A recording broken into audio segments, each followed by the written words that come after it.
আল্লাহর পবিত্র কোরআনের মধ্যে হাত রেখে আমি বলছি, সে তো বিয়ের পর থেকে আমার গায়ে হাত তুলে এবং বিয়ের পর থেকেই টাকা চায়, সিনেমা বানাবে।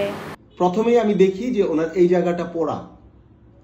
এটা দেখে আমার খুব খারাপ লাগছে যে একটা মেয়ের এইটুকু পোড়া, এটার জন্য হয়তো তার বিয়ে হয় না। তখন সে বলছে যে আমি আল্লাহর জন্য বর্ষাকে বিয়ে করব, আল্লাহকে খুশি করার জন্য বর্ষাকে বিয়ে করব। তখন আমি নিজে আগ্রহ করে ওনার ফেসবুক আইডিটা নেই, কিন্তু আমি কোনো নক করি না ওনাকে, উনি আমাকে নক করে। পরবর্তীতে সে আমার নাম্বার মানে মেসেঞ্জার নেয়, নাম্বার না মেসেঞ্জার নেয়। তো সে নক করে আমাকে, সে যে বারবার বলছে বিয়ের কথা, আমি ওনার সাথে একটু কথা বলি, উনি আমার সাথে কথা বলে, উনি আমাকে ডিরেক্ট বিয়ের প্রপোজাল দেয়। যখন দেখলাম তার ইন্টেনশন হচ্ছে সে প্রেম করবে, তা আমি বলছি দেখেন ভাই, আমি প্রেম টেমে বিশ্বাসী না, আমাকে বিয়ে করতে হবে।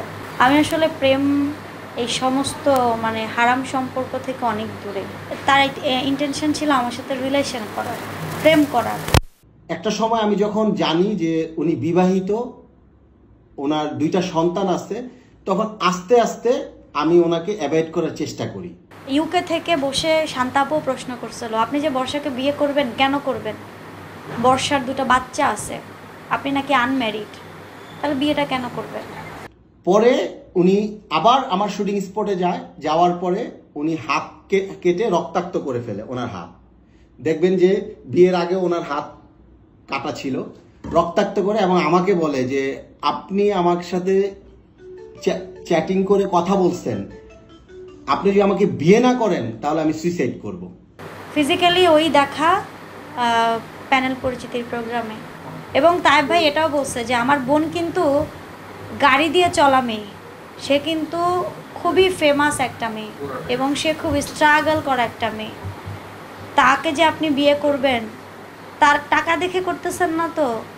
যে মানুষটা বারবার আল্লাহর নাম নেয়, আল্লাহর জন্য বিয়ে করবে, আল্লাহর জন্য বিয়ে করবে, আল্লাহকে খুশি করার জন্য বিয়ে করবে, বিভিন্ন টক শোতেও আছে দেখবেন, তাহলে মনে হয় আল্লাহর জন্যই বিয়ে করবে। তো ভাইয়া বলছে ঠিক আছে। তো সারা রাত বর্ষা আমার সাথে থাকে, সাথে ওনার 2টা ভাই ছিল, উনি সারা রাত আমার সেবা করছে। এরপরে সকালবেলা উনি আমাকে বলতেছে যে বিয়েটা কালকে 16 তারিখে। পরে আমি বললাম যে আমি তো অসুস্থ।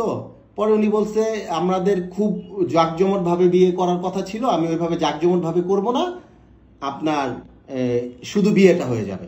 সে বিয়ের ডেট করে 16 তারিখ, হ্যাঁ 17 তারিখ নকশিপল্লী নামে একটা মানে রিসোর্ট আছে।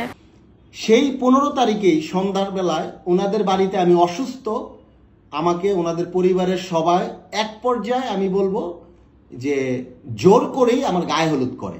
ব্যক্তিগতভাবে যারা চিনেন তারা হয়তো ওর আসল চরিত্র জানেন, কিন্তু ব্যক্তিগতভাবে যারা চিনেন না তারা তো বলতে পারবে না। তো ভাইয়া যাদেরকে ফোন দিচ্ছে তারা ব্যক্তিগতভাবে চিনেন না, তারা এফডিসি থেকে চিনে। তো তারা বলছে ভাইয়াকে যে হ্যাঁ ভালোই ছেলেটা।